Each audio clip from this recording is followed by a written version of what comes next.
This morning in Japan, President Trump delivered remarks to 6,000 troops aboard the USS George Washington in what sounded more like a campaign speech.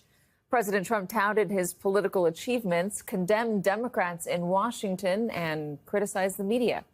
But he also delivered this message on future U.S. military operations. We will not be politically correct. You don't mind that, do you? When it comes to defending the United States, we're no longer politically correct. We're going to defend our country any way we have to, and that's usually not the politically correct way. From now on, if we're in a war, we're going to win the war. We're going to win it like nobody ever before. You know, we'd go in, we'd blast the hell out of countries. Shouldn't have gone in. By the way, if you don't go in, that's even better. We don't have to go in peace through strength. But, you know, we'd go in, we'd win, and then we'd leave. They used to say, to the victor belong the spoils. Well, we'd be the victor, then we'd leave, because we had people that didn't know what the hell they were doing. Joining us now, retired four-star general and MSNBC military analyst, General Barry McCaffrey. Also with us, co-host of Morning Joe and staff writer for The Atlantic, Jonathan Lemire. Jonathan, what's with these political speeches in front of troops? Oh, it's hardly a new phenomenon for this president. Unheard of for any of his predecessors.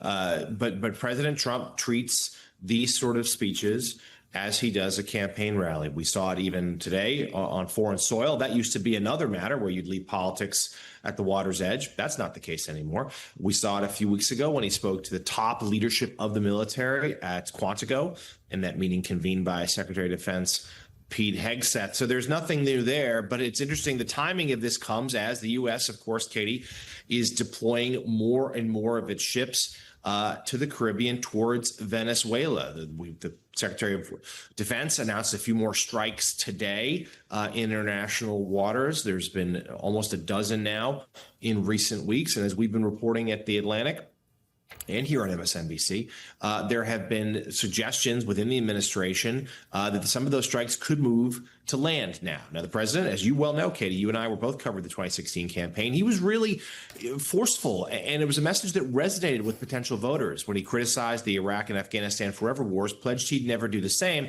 He's not saying he'll put boots on the ground in Venezuela, but there does a suggestion the U.S. may involve itself more militarily there and do it soon.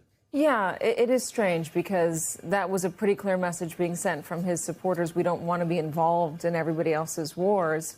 We've got enough going on here. We don't need to be America or the world's policeman.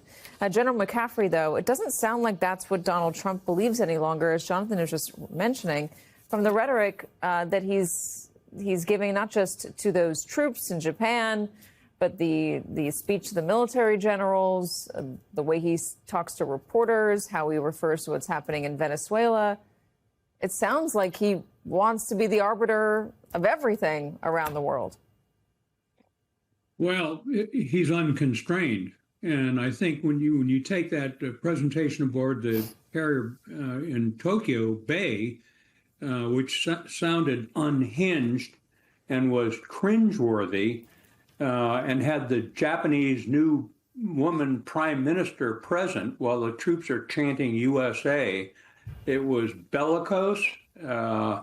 It was resonating with those young sailors. That's the other thing. You know, there is a widespread feeling among some in the military to push back against what they considered woke strictures on the armed forces. So we ought to be concerned about this. If that speech in Tokyo aboard a carrier had been made by a military officer, he would have been canned and court-martialed for violation of politicization of the military. So we've got a real problem. This message is being heard, and people are responding to Trump's rhetoric. The cruelty, the violence, the impunity with which they act, practically every defining feature of the second Trump administration and the efforts to hold Team Trump accountable collided in a Chicago courtroom today. A federal judge sharply questioning top Border Patrol Commander Gregory Bovino over brutal tactics federal agents have used against protesters and journalists in Chicago, especially in the wake of her order that puts limits on the use of tear gas by immigration authorities. The Chicago Sun-Times reporting that Judge Sarah Ellis told Bovino, quote, It is difficult for me to see that the force being used is necessary to stop an immediate and serious threat of physical harm to a person. At times, Judge Ellis was sharply critical about how Bovino handled incidents between residents and federal agents. Ellis saying, quote, "That was the instance as well where children were present and they were dressed up in their Halloween costumes. Those kids were tear gassed on their way to celebrate Halloween in their local school parking lot. These kids, you can imagine their sense of safety was shattered on Saturday, and it's going to take a long time for that to come back, if ever." Residents, journalists, and protesters laid out multiple alarming incidents by federal agents. Enrique Bahena submitted to the court this picture after he was shot by a pepper ball from just 5 feet away. He says he was on his way to work when he witnessed federal officers holding guns and advancing on a crowd. Combat veteran Chris Gentry says that, quote, "As agents were driving away, they pointed a pepper ball gun and then a real gun as he was lawfully standing on the side of the road, voicing his opposition as agents were driving by in their vehicles. The agent who pointed the real gun at Mr. Gentry's face said, 'Bang, bang,' and 'You're dead, liberal.' That just a portion of the allegations that federal officers are facing in Chicago. When questioned about specific incidents, Bovino dodged, saying, quote, "I believe that each situation is dependent on the situation." The judge then ordering Bovino to appear in court every day at 6 p.m. to face questions from the judge. A federal judge pushing back against overreach by the Trump administration is where we start today. Joining me now, Director of Communications and Public Policy for ACLU of Illinois, Adyanka, is here. Also with us, Vice President for Immigration Policy and Campaigns at Forward.us, Andrea Flores, plus MSNBC senior legal reporter Lisa Rubin is here. All right, Lisa, walk us through what happened today in court. So, Alicia, Gregory Bovino, before he even got to talk, had to listen to Judge Sarah Ellis, make sure that they were on the same page about what her temporary restraining order required. She read it thoroughly to make sure that it wasn't just a question of willful disobedience of the temporary restraining order or not understanding or reading it, but that she and Bovino both had the same baseline understanding of what she had ordered. And then she went through with him some of the evidence that the plaintiffs had presented, some of which you already referred to, declarations by people in the neighborhood, declarations by people who were there to protest and saw and or experienced deadly force being pointed at them or pepper balls being aimed at them. You showed that picture of Enrique Bahena with the pepper ball welt in his neck. And she asked him a series of questions about whether certain instances would violate the TRO. He generally did not give much ground. And I want to read to you from the transcript if I can. She was talking about some guy, this is Judge Sarah Ellis, some guy standing on the street in front of his house or next to his car, most of the time, absent something unusual, is not presenting such a risk, meaning a risk of force being used against law enforcement officers that puts them in imminent danger, such that deadly force is appropriate. If he's just standing next to his car, Bovino's response is, well, yes, ma'am, Your Honor. Again, that would be situationally dependent. I would have to understand what that individual was doing or what was happening before I could make a definitive assessment on how I would respond to a situation like that. So Gregory Bovino really not giving up much in terms of, are there situations where under no circumstances would it be appropriate to use deadly force, much less tear gas? But as you also noted, Gregory Bovino has to show up each workday between now and the November 5th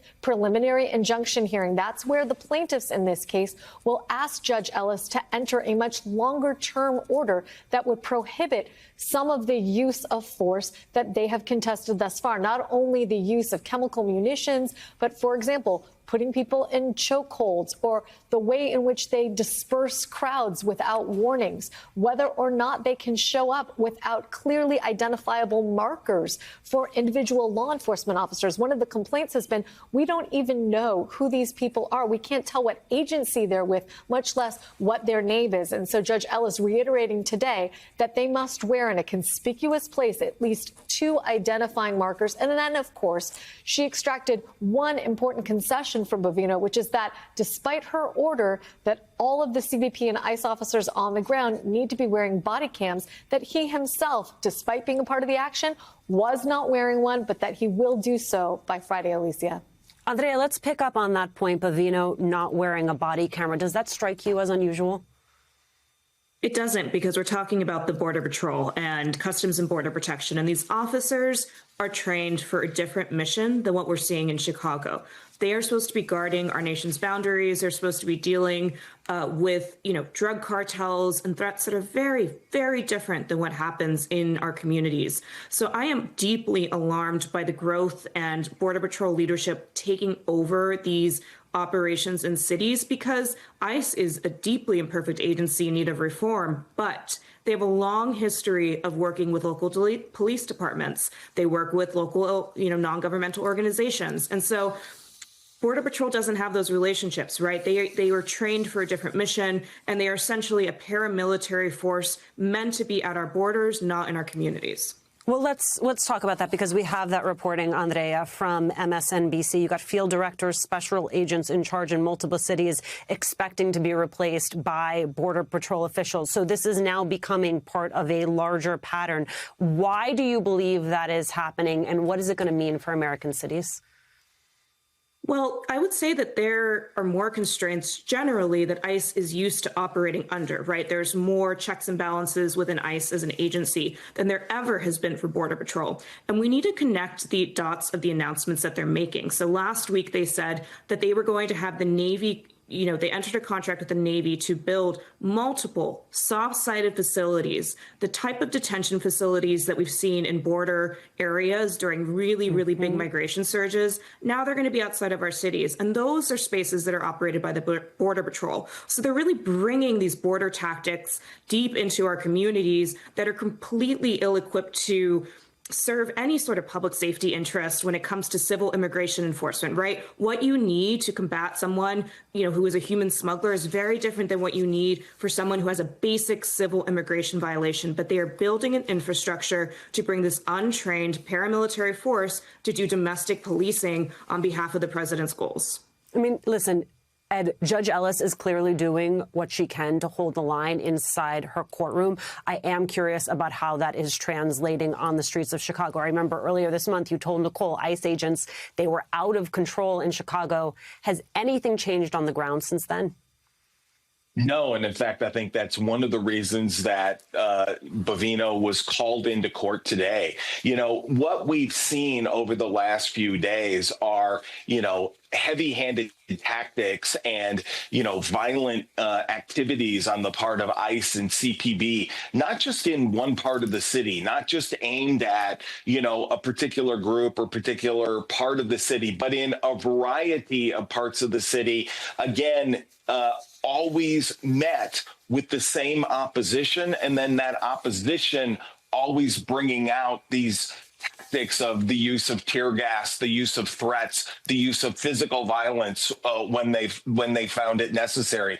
The fact is that the Halloween party event that the judge made reference to this morning took place in a very quiet neighborhood in Chicago that, was not really the target of these raids heretofore. It is clear that they are becoming both more aggressive and more expansive in terms of where they're going. And I think that what we see is a judge who's paying attention and wants to hear each and every day where, when, how, and why these raids are taking place, and to check and to be able to test whether or not the force that's being used is necessary.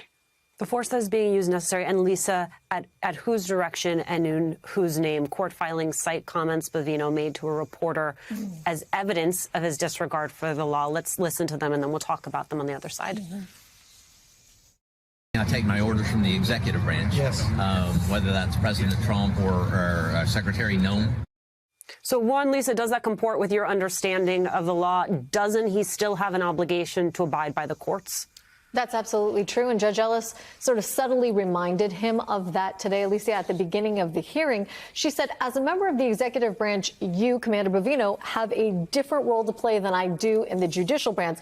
And then she continued, my role is not to tell you that you can or cannot enforce validly passed laws by Congress. That's not my role. I have no intention of doing that. But then she continued, my role is simply to see that in the enforcement of those laws, that you and the agents operating under you are acting in a manner that is consistent with your obligation under the law, meaning that it's consistent with the Constitution, it's consistent with federal law, it's consistent with the consent decree that's operating here, that it's consistent with the TRO that I entered. Again, Judge Sarah Ellis very subtly reminding him, you may take your orders from the executive branch, but at all times, the executive branch still has to be in compliance with the boundaries of the law as I interpret them as the district court judge in charge of this matter.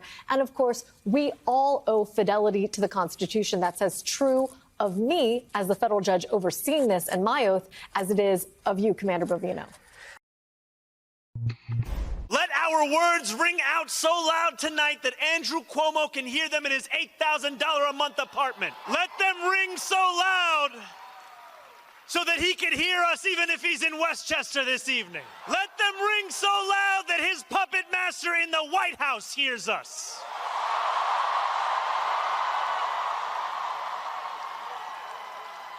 New York is not for sale. That was from Sunday's boisterous rally in Queens for Zohran Mamdani, the Democratic nominee for mayor in New York City. The 13,000-seat venue was nearly filled with supporters. It featured progressive stars Senator Bernie Sanders, Congresswoman Alexandria Ocasio-Cortez. And we are now exactly 1 week away from Election Day across the country. We've got big races in New York City, along with 2 other major elections for governor in New Jersey and Virginia. MSNBC will have special election coverage beginning at 7 p.m. next Tuesday. I'll be there with Rachel and the whole team, so tune in for that. Zohran Mamdani continues to hold a double-digit lead in that New York race.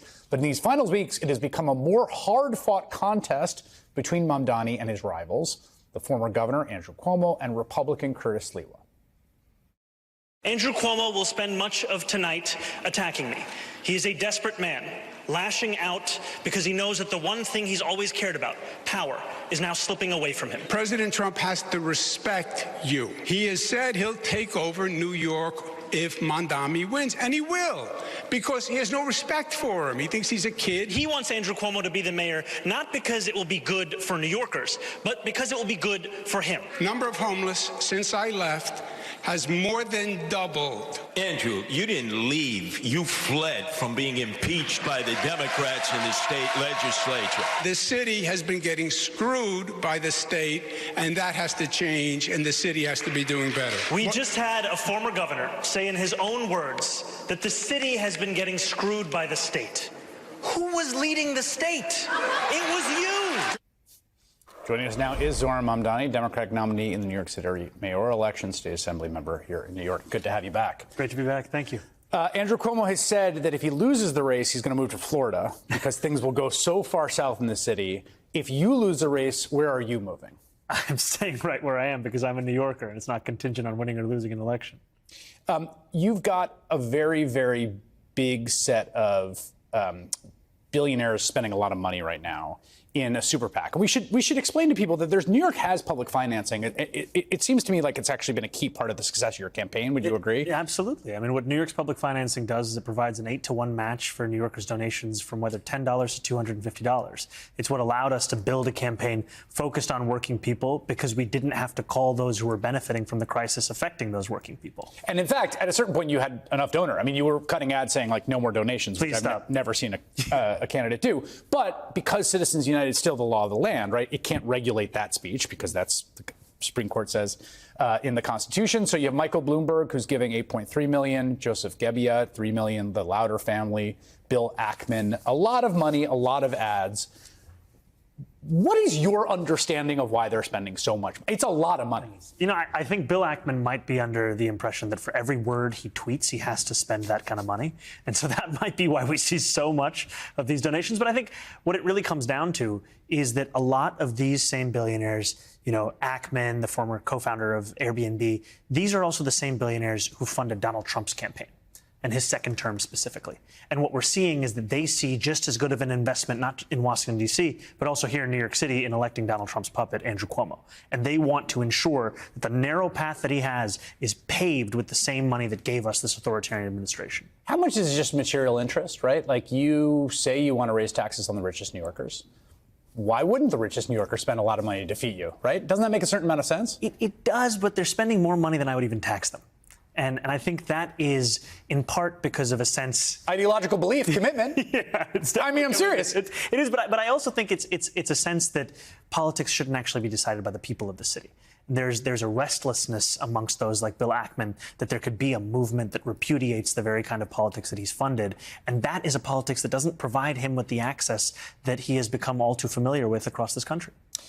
Donald Trump was invoked a lot on that debate, and obviously sort of looms over all this, particularly because when I had you here, we talked a little bit about the sort of targeting cities with these kind of enforcement surges and calling the National Guard. I want to play you something he said today in Japan in front of American service members, where he said he's going to do more than the National Guard. He's going to send actual troops into cities. Take a listen. We have cities that are troubled. We can't have cities that are troubled. And we're sending in our National Guard. And if we need more than the National Guard, we'll send more than the National Guard, because we're going to have safe cities. We're not going to have people killed in our cities. And whether people like that or not, that's what we're doing. And, people don't care. If we send in our military, if we send in our National Guard, if we send in Space Command, they don't care who the hell it is. They just want to be safe. I don't think New Yorkers react very well to Space Command showing up in New York. Do you take this as a serious threat to plan for and deal with? Yes, we have to treat every one of these threats from Donald Trump as something that we should prepare for, because we know that we cannot count on him trying to adhere to a rule of law or a set of norms. He will do whatever it is that he wants to. We have to show that we will stand up for New Yorkers every single step of the way. And everything that you just heard with a justification of safety, it has nothing to do with safety. It has everything to do with intimidation. If it was safety, the National Guard would be being sent to the 8 out of 10 states that have the highest crime rates, but it's not, because those are actually Republican-led. What this is about is trying to terrorize people across this country into understanding that authoritarianism is the only way forward. You talk about safety a lot. I got a mailer at my door the other day. It's talked about a safer city for you and your family. The crime rate in this city has dropped considerably in the aftermath of COVID and under Mayor Adams, including the most serious and violent crimes, assault, homicide chiefly. What is your theory and understanding of why that's happened? I think part of this is a part of larger national trends, and I think that we've seen crime spiking, especially in the peak of the pandemic. And also, I appreciate the leadership of Police Commissioner Jessica Tisch, who came into an NYPD that Eric Adams had stacked with corruption and incompetence, started to root that out, deliver accountability, and reduce crime across the 5 boroughs. And my vision is to build upon that under my administration in tandem with creating a Department of Community Safety. Because when you ask New Yorkers, where do you feel least safe, you'll often hear the subway system. And that's not something that's borne out in statistics, but it's borne out in their anecdotes of their life. And oftentimes what they're actually referring to is instances and examples of a mental health crisis, of a homelessness crisis. And for far too long, we've asked police officers to be responsible for those crises as opposed to responsible for police work. Your announcement that you would keep on this police commissioner, Jessica Tisch, who, again, if you look at the numbers, I think has had some considerable success. A bunch of people said to me, "Oh, he must be losing," or the polls are tightening, or what's the deal? What is your response to people who see this as a calculated move to the center or trying to shore up a flank as you're getting pummeled by millions of dollars of super PAC advertising? If I was being motivated by the millions of dollars of super PAC ads, then we would have run a very different campaign from the beginning of this. This is not about polling. This is about actually delivering for the people of this city. And what I have seen time and time again, and said as well, is that safety is the bedrock of an affordability agenda. And I'm looking forward to delivering that safety and doing so while furthering and fulfilling the agenda I've been running on, which is that of safety and justice. On the affordability agenda, Donald Trump very famously ran on bringing prices down on day one. Now, he decided to raise prices by tariffing everything, which is not the way you really want to go. But I will say this, there is no price go down dial in Gracie Mansion, right? There's certainly not one in the White House, and there sure as heck isn't one. Now, obviously, you have specific areas, right? The rent board, you try to deal with that, and buses. But generally, where people feel the squeeze, their electricity bill, groceries, things like that, you have to be aware, right, that many of the things that make people feel squeezed, you are not going to control. Look, there are things that are absolutely functions of the private sector.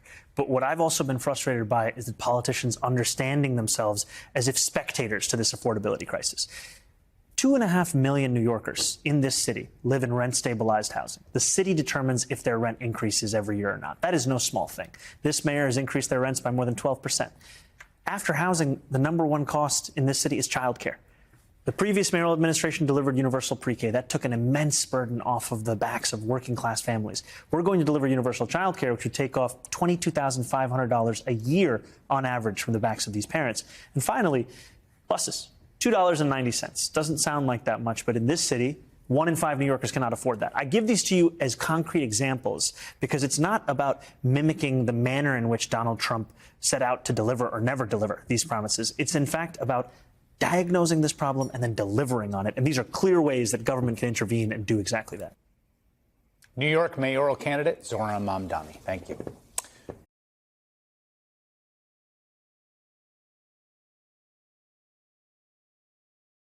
How do you view and make sense of all of this on that spectrum? Well, it's been a very much like a kind of a slow authoritarian creep by Trump.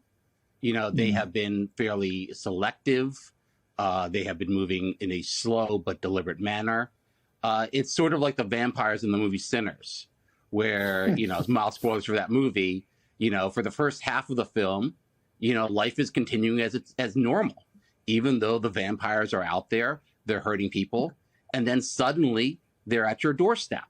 And that's kind of the way authoritarians move. That's kind of the way authoritarians work.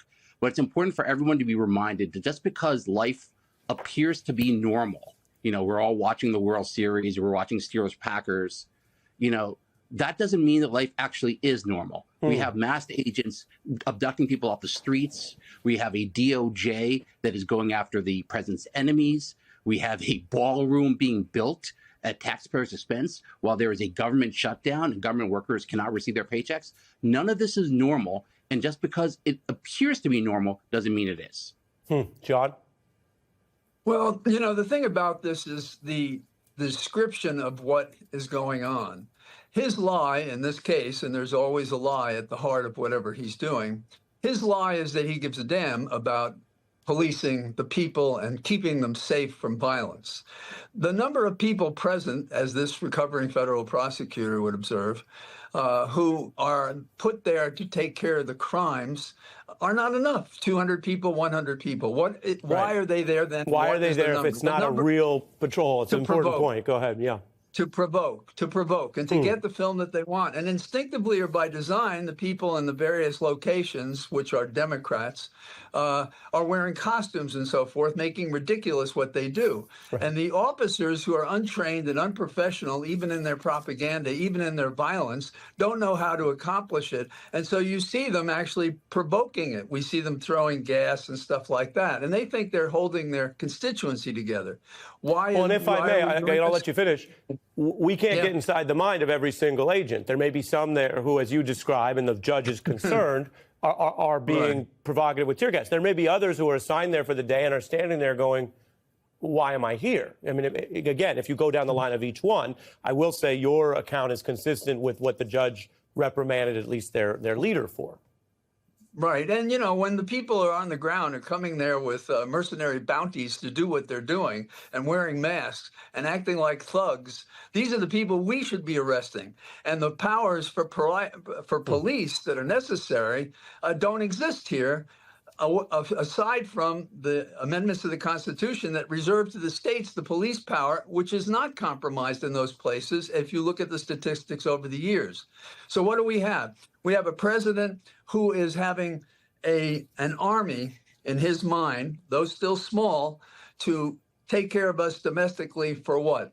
The election, control over the people. He's adventuring into South America and may, without a pledge from the Congress to authorize a war, go forward with a war there, because that's who he is. You know, cowards always do this kind of thing. You take a person who as a kid had a fist fight, they're going to be reserved about going into any war legitimately. This guy, who has no experience in any way, did what he could to avoid any service that might have put him at risk, is prepared to put anybody at risk because he thinks they're all losers. He tells them what he thinks they need to hear when he's prepared to punish them at every turn, and does.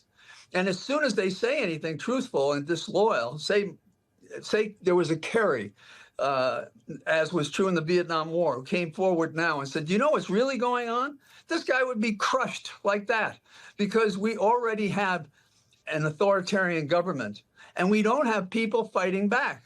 It's no accident that Kennedy's book, Profiles in Courage, is such a thin book, because there have been so few heroes in our American history. And now, when we're challenging some of our basic views, the equality of people before the law, equal justice based on color, based on origin, based on religion, all these differences, we can't tolerate differences, because these people are feared to have anything except an all-white government, and anybody else be damned. Well, So look, that's John's view. I'll mention, Che, as you know, we've had border czar Tom Homan on. We have a lot of different views. John is very clear in his. And if it may sound harsh, but I will put forward, as we do around here, Che, the evidence. John is making his argument. Here's some of the evidence. This is an independent judge, orders the daily meetings here with Border Patrol, with the local leader, Bovino, because of the way the Chicago immigration enforcement's going. And the judge basically admonishing the government here. Those kids were tear gassed on their way to celebrate Halloween in the school parking lot, says this federal judge, Judge Ellis. I can only imagine how terrified they were. These kids, their sense of safety shattered on Saturday, of course, this weekend. And it's going to take a long time for that to come back, if ever. And so, Che, that's some of what's happening. Whether or not every agent there intended that or was involved in that, the judge is saying the buck stops in this case with the local leader in charge, and they got to go daily, and they may have to wear now a body camera, the level of oversight the judge wants, because the concern is, one, this was a feature, not a bug, and two, the body camera, because they don't believe that these Trump officials are telling the truth in court. Yeah, I mean, it's all very disturbing, and none of it should have ever been allowed to happen, but it is happening. And I would say that there is a significant and serious pushback in the country. I mean, we had a No Kings protest that brought out 7 million people to say in America, we don't have kings. When Donald Trump tried to do something that really did touch upon people's normal lives, like censoring and getting rid of Jimmy Kimmel, you saw the pushback, you saw the blowback, and it was really ferocious. Yeah, I mean, you know, people were canceling their Disney Plus subscriptions, and Disney got the memo, Sinclair got the memo, and they corrected course. I mean, that is the kind of sustained effort that you need to see more of, and it would be more successful if we can do it on a more repeated, constant basis. One thing I'll also say that has worked is portraying yourself as the rebel and portraying Donald Trump as the man. I think that's like one of the reasons Jimmy Kimmel succeeded. You know, Jimmy Kimmel was Ferris Bueller and Donald Trump was the high school principal. You know, it really sort of put a face on the idea of authoritarianism in American life. You know, I've been watching Zoran's ads in New York, and one of the things he says is, you know, I'm up against Cuomo and the billionaires. You know, he's the rebel, and Cuomo and the billionaires, they're the man. That sort of speaks to this anti-establishment moment that we're in, because we are right now in a moment where the establishment is very much authoritarian or really wants to be authoritarian. The American people and institutions in this country get a say into how far he's going to be able to go. And sometimes protest is the most important lever in determining what institutions and powerful people themselves are willing to do, regardless of what Trump wants. Rachel discussing the interplay between the rules and pressure over here, call that America or civil society, and what Trump wants, right? He may want to rule forever. He may want to have soldiers be his personal police force. And so in a time where his own party and other levers aren't stopping necessarily what he wants, the question is, what's over here? Well, tonight we can report the law is still over here. The Constitution is the baseline of everything. It is what, for example, includes a limit with no exceptions on presidents serving only 2 terms. Never 3, only 2. And while Trump has talked about wanting more, we have news tonight where the Republican Speaker of the House, who has warmed and helped Trump on many, many things, is out loud saying where the law limits Trump's power. Take a look. I would love to do it. I have my best numbers ever. It's very terrible. I have my best numbers. Well, there is the 22nd Amendment. I think the president knows, and he and I have talked about the constrictions of the Constitution. As much as so many of the American people lament that, I don't see the path for that. The Speaker knows the Constitution has no path for that. For GOP Speaker Johnson, as we do around here sometimes on Facts and Law, the legal fact check, true. There is no path in any way for Donald Trump to rule past 2028 under the Constitution. Let's hear that again. I don't see the path for that. No path, no way, no how.